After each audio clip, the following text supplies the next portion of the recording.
স্বাগত ডিবিসি সংবাদে।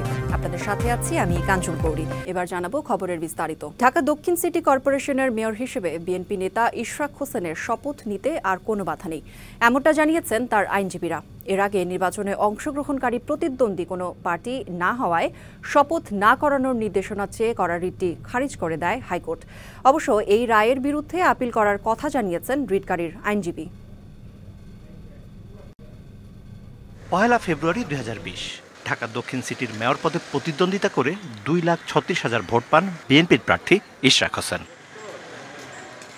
তবে নির্বাচন কমিশন ঘোষিত ফলাফলে তিনি পরাজিত হলে ওই ভোট বাতিল চেয়ে আবেদন করেন ইশরাক। 5 আগস্ট পরবর্তী সময়ে ওই আবেদনের সংশোধনী এনে নিজেকে বিজয়ী ঘোষণা করার আবেদন করলে তা মঞ্জুর করে নির্বাচনী ট্রাইব্যুনাল। এর পরিপ্রেক্ষিতে 27 এপ্রিল নির্বাচন কমিশন গেজেট প্রকাশ করে ইশরাক হোসেনকে মেয়র ঘোষণা করে। অবশেষে 17 দিন পর ইশরাককে শপথ না করানোর নির্দেশনা চেয়ে হাইকোর্টে রিট করেন এক আইনজীবী। টানা 2 দিনের শুনানির পর বৃহস্পতিবার ওই রিটের আদেশের দিন ধার্য করে হাইকোর্ট। বৃষ্টির বাধা উপেক্ষা করে উচ্চ আদালতে নামে বিএনপিপন্থী আইনজীবীদের ঢল। একসময় বহুল আলোচিত রিট খারিজ করে দেয় উচ্চ আদালত। 26 তারিখের মধ্যে শপথ দিতে হবে চেষ্টা করছিল একটা মহল শপথকে বন্ধ করার জন্য, সেটা ব্যর্থ হয়েছে। শপথ নিতে দেরি করালে আদালত অবমাননা হবে বলেও সতর্ক করেন আইনজীবীরা। তো আজকে এটা প্রমাণিত হয়েছে যে আইনি প্রক্রিয়া ইশরাক সাহেবকে মেয়র হিসাবে শপথ নিতে এই সংশ্লিষ্ট মন্ত্রণালয়ের আর কোনো বাধা থাকলো না। যদি তারা আজকের পরে শপথ নিতে বাধা প্রদান করে আদালত অবমাননার শামিল হবে। তবে হাইকোর্টের আদেশের বিরুদ্ধে আপিল করার সিদ্ধান্ত জানান রিটকারীর আইনজীবী। আমরা উচ্চতর আদালতে যাব, মহামান্য আপিল বিভাগে আমরা আপিল ফাইল করব এবং আপিল ফাইল করা অবস্থায় যেহেতু এই বিষয়টি সাবজুডিস ম্যাটার থাকবে, এখানে স্থানীয় সরকার মন্ত্রণালয়ের শপথ পড়ানোর আইনগত কোনো সুযোগ থাকলো না। আপিলের পর অবশ্য আদালতের পরবর্তী সিদ্ধান্তের অপেক্ষায় থাকতে হবে দুপক্ষকেই। Mizan Ahmed, DBC news, Dhaka. BNP নেতা ইশরাক হোসেনকে ঢাকা দক্ষিণ সিটির মেয়র পদে শপথ না করানোর রিট হাইকোর্টে খারিজ হয়ে গেছে, এমন খবরে উচ্ছ্বসিত ইশরাকের সমর্থকরা। উচ্চ আদালতের রায়ের পর রাজধানীর কাকরাইলে আন্দোলনরতরা বের করেন আনন্দ মিছিল। এটিকে ঢাকাবাসীর বিজয় হয়েছে বলেও দাবি করেন তারা। তবে স্থানীয় সরকার উপদেষ্টা এবং তথ্য উপদেষ্টার ষড়যন্ত্রের কারণেই ইশরাকের শপথে বিলম্ব হয়েছে বলেও অভিযোগ আন্দোলনকারীদের। 2 উপদেষ্টার পদত্যাগ না করা পর্যন্ত রাজপথ না ছাড়ার হুঁশিয়ারি দেন ইশরাকের সমর্থকরা। এ বিষয়ে জানাতে রাজধানীর কাকরাইল মোড় থেকে যুক্ত হচ্ছেন সহকর্মী বিজন কুমার দাস। বিজন, ইশরাকের শপথে বাধা কেটে যাওয়া সমর্থকদের প্রতিক্রিয়া জানাবেন এবং কর্মসূচির ব্যাপারে কি বলছেন তারা। দেখুন কৌরি, আমরা কিছুক্ষণ আগে যখন জানলাম যে ইশরাকের পক্ষে যে রায়টি এসেছে, তারপরে এখানে আন্দোলনরত ইশরাক সমর্থকদের মধ্যে যে বাদ ভাঙ্গা উচ্ছ্বাস আমরা দেখছি, সেই উচ্ছ্বাসের পরে ঠিক এই মুহূর্তে যে বিশাল অবস্থান আপনারা দেখছেন, এর মধ্যে একটি নতুন মোড় নিয়েছে এখানকার আন্দোলনে। আমরা দেখছি যে তারা নতুন করে যে স্থানীয় সরকার উপদেষ্টা আসিফ মাহমুদ সাকিব ভুইয়া এবং তথ্য উপদেষ্টা মাহফুজ আলম তার পদত্যাগ দাবি করছেন। আমরা এখানকার অবস্থানকারদের কাছে জানতে চাইবো যে আপনারা এখানকার আন্দোলনে যে নতুন মোড় নিয়েছে আমরা দেখতে পাচ্ছি, যে ইশরাকের বিজয়ের পর আপনারা এখন আসিফ মাহমুদের পদত্যাগ দাবি করছেন, এর কারণটি জানতে চাই আপনাদের কাছ থেকে। দেখুন, 17 বছর আমরা ফ্যাসিজমের বিরুদ্ধে লড়াই করে যুদ্ধ করে স্বৈরাচারকে হটিয়েছি। কিসের জন্য? বৈষম্য মুক্ত করার জন্য। এটাই তো আমাদের উদ্দেশ্য। এখন উপদেষ্টা মন্ডলীগণের মধ্য থেকে একজনের পিয়ন যদি 311 কোটি টাকার মালিক হয়ে যায়, 2টি সিটি কর্পোরেশনের প্রশাসন বিনিয়োগ করে শত শত কোটি টাকার মালিক হয়ে যান, রূপায়ণে তাদের অফিস কিসের টাকা দিয়ে হলো? বলছেন মানুষের যে প্রত্যাশা নিয়ে তারা আসলে নতুন দেশের স্বপ্ন দেখেছিলেন, সেই স্বপ্ন তাদের পূরণ হয়নি, সে অভিযুক্তি করছেন।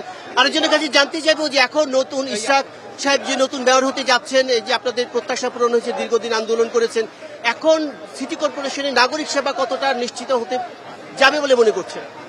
ইশরাক সাহেব গতকালকে একটি কথা বলেছে যে আমার ঘরে এসে শপথ পড়ালে আমি শপথ নেব না, কারণ আমার উদ্দেশ্য ছিল কিছু ষড়যন্ত্রকারীর মুখোশ উন্মোচন করা। আমি সেটা করতে পেরেছি, জনগণ সেটা দেখতে পেরেছে। এটা ইশরাক সাহেব বলেছে এবং সাধারণ জনগণ বাংলাদেশের মানুষ দেখেছে যে আসিফ এবং মাহফুজুল আলম তারা আগামী জাতীয় নির্বাচনটাকে বানচাল করার জন্য একটা ষড়যন্ত্র। অনেক ধন্যবাদ। এর মধ্যে একটু জানিয়ে রাখি যে কৌরি আসলে এই জায়গাটি জুড়ে আমরা দেখছি যে সময় যত গড়াচ্ছে এখানকার অবস্থান কর্মসূচি মানুষের প্রচুর মানুষ হচ্ছে।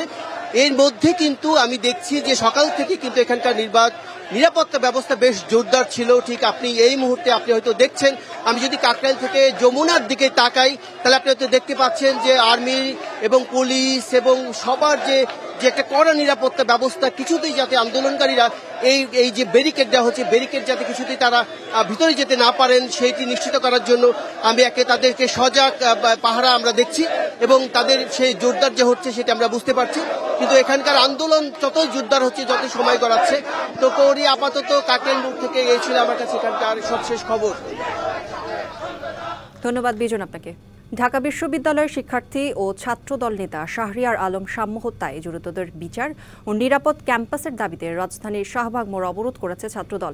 এ ব্যাপারে আরও জানাতে শাহবাগ থেকে যুক্ত হচ্ছেন সহকর্মী ফরহাদুজ্জামান। ফরহাদ, ছাত্রদলের অবস্থান কর্মসূচি সম্পর্কে বিস্তারিত জানাবেন।